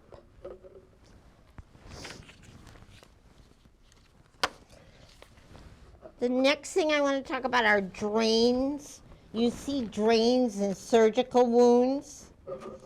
The drain is going to provide an exit for blood, pus, fluids, or any air that increases the risk of infection. A drain can be passive. That means that it just drains by gravity. Or it can be active and be connected to some type of suction. They should be emptied every shift or whenever they're a half to 2/3 full. The Hemavac and the JP drains are active, closed drains, and they provide mild suction. The Penrose drain is an open or passive drain. I do not have a Penrose drain here with me, so I'll show you on the Hemavac to give you an idea. But a Penrose drain is just a flexible flat tube that's placed in the wound bed. It's held in place with a suture so it doesn't slip into the wound. The drain is gradually pulled out and shortened by just cutting it. A sterile safety pin holds the drain in place until it's eventually removed. The safety pin is placed at the external end of the drain each time it's shortened or cut. A Hemavac, I do have a Hemavac here. the Hema. This is my Hema, and it's going to apply slight suction that's going to help get rid of the wound drainage. So, to activate this Hema, I go in, it's the end of my shift, it's totally full. I'm going to open it, drain it into my graduate cylinder, like so, get all the drainage out. Now before I close it, I'm going to want to squeeze it. So by pushing it closed like that and squeezing it, this won't stay that way because it's not really connected to anything. But this is going to activate my suction. If I hadn't squeezed it, the suction wouldn't come back on. You see how it's closed now? As it fills up, it'll gently enlarge. And each time I empty it, I want to reactivate the suction by squeezing it. So that's my Hema, and this is going to the drain. This piece could be hooked up to mild suction. So that's your Hema, a Jackson Pratt drain. This is the Jackson Pratt drain. It works on the same principle as the Hema. After you drain the bulb, after it's filled up, you want to squeeze the bulb to reactivate the suction. Otherwise, you won't have any suction. It'll be just like a gravity drain. And here's the part that's in the patient. This would be more like what a Penrose drain would look like. See, it's soft, flexible piece of rubber. Usually they're a little wider than that, but basically that's the idea.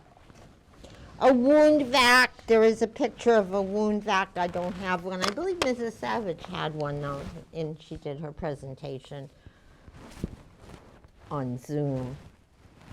VAC stands for vacuum assisted closure. So a suction device is connected to a special wound dressing. It creates negative pressure at the wound site, and that's going to help draw the edges of the wound together. The word for that is it'll cause the wound edges to approximate or come together. The negative pressure and suction remove exudate from the wound. They're used for wounds that are difficult to heal. Going back to the drains, be careful not to dislodge the drains when you're changing a dressing. Always monitor the amount and character of the dressing and the drainage from the wound and the wound backs. Always check the drain device for patency. Make sure there's no kinks or holes in any of your tubing. If a device is full, I don't think I mentioned it, but say my wound vac, see it's full, there's not going to be any suction left in there, right? Because it's full. It's taken up all the space. So if it's full, you have to empty it to get the effect of the suction. And that may be several times. The way wounds are closed can be closed with steri strips. I couldn't find any steri strips to bring in, but they help the wound edges approximate. They're used for small, uncomplicated wounds. They work really well on skin tears and lacerations. They give extra support to a wound after sutures or staples are removed. They're small, reinforced adhesive strips and hold the edges of the wound together.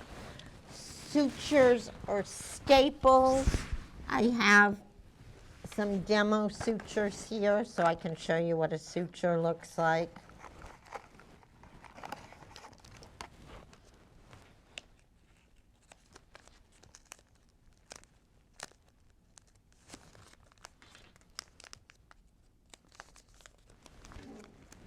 I can't. So I'm going to open up the edges of it. It comes in this little container. Open that up.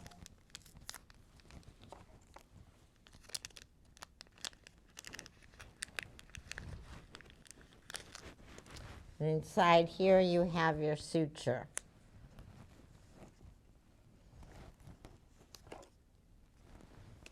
So this is actually my needle that I'm going to suture with. Put it through the skin, pull it out the other end. So that's what a suture looks like. Usually they come out in a crisscross section. There's also staple that could be in instead of sutures. Of course, I'm going to pause a minute to get the suture out.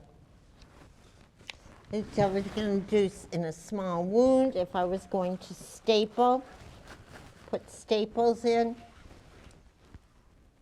I would put the stapler flat against the wound, push this forward until it clicks, and then you have a staple. I've made a few with them.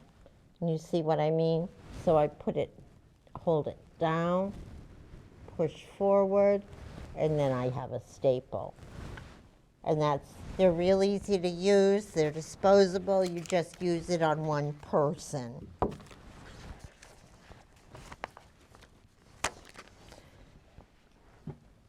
Some sutures are absorbent and don't have to be removed. The material gradually dissolves. Other sutures have to be removed. The surgical staples are made out of lightweight titanium. They provide a quick, easy way to close the incision. They have a lower risk for infection and tissue reaction than sutures. The wound edges, however, don't approximate or align as nicely as they are with sutures. I could not find a suture removal kit, but as nurses, we do remove sutures. It's skill 26-1. Sutures and staples are removed when the wound is well approximated and connective tissue is formed. Usually they're removed 7 to 10 days after being placed. You need a doctor's order before you remove them. Basically with a suture, the little knot is lifted up and away from the skin with your forceps, and then the curved tip of the scissors, and I don't know if this pair has it, not really, no. And then with this curved tip of the scissor, you slide it under the knot and cut the suture. After that, once it's cut, you just pull the suture out with one smooth motion using the forceps. Wounds can be debrided. Debriding a wound means removing dead or necrotic tissue and or foreign material from the wound bed. The removal of necrotic exudates and infectious microorganisms stimulates wound healing. You can do this mechanically or surgically. The surgeon can debride it using a debridement kit, or there are some ointments that you can put on it that will help remove the sutures.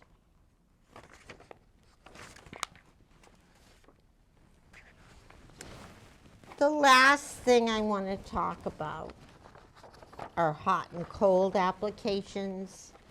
Just very briefly so you'll have an idea.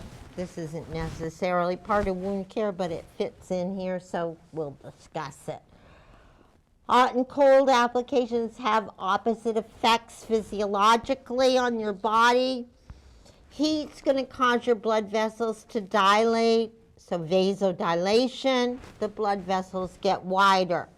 Cold causes vasoconstriction, where the blood vessels narrow. In wound care, heat applications are used because heat increases the blood flow to the area, bringing oxygen, nutrients, and white blood cells. Cold helps to decrease edema and blood loss at the wound site. So it depends what the purpose is, what you're going to be using. Both hot and cold applications need a doctor's order. Remember, water is a better conductor of heat and cold than dry air. Therefore, moist heat and cold are more effective, but they're also more potent. So you've got to watch that closely. As a general rule of thumb, don't leave a hot or cold application in place for more than 15 minutes.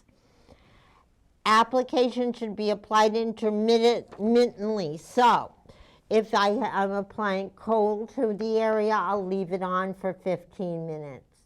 Take it off, leave it off for 15 minutes. Then come back and put it on for 15 minutes. This is going to help prevent tissue damage by impairing circulations, and it's going to help with burns, and it also prevents the rebound effect. So the rebound effect means that after a heat or cold reaches its maximum therapeutic effect, its physiological properties change, and it'll have the opposite effect of what you really wanted to use it for. So heat applications cause vasodilation, leading to increased blood flow. But if I leave that heat on for, say, half an hour, it's going to start to have the opposite effect and cause vasoconstriction and decrease blood flow. And the same is true with cold. So you can't leave them on too long, it will stop working. Always use a cover. Make sure you have a flannel cover, a washcloth or a towel or a pillowcase. Don't ever apply it directly to the skin. Dry or moist heat directly to the skin can lead to tissue damage and burns.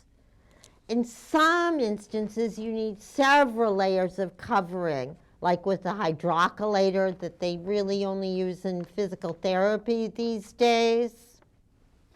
A canvas container is heated in a metal heating unit. Because of the intense heat, it's wrapped in 8 layers and handled with tongs. Tissue damage can occur when the body's exposed to extreme temperatures. So always check the application every 5 minutes and whenever necessary. If any adverse problem occurs, stop the treatment and notify the doctor. Monitor the skin condition.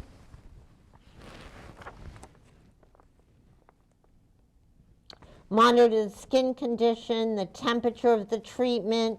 You don't want your treatment any colder than 59 degrees, and that's pretty cold, and no hotter than 113 degrees. You also want to monitor the length of the treatment and check the skin closely for any redness, blistering, cyanosis, or blanching. Certain populations are very sensitive to extreme temperature changes.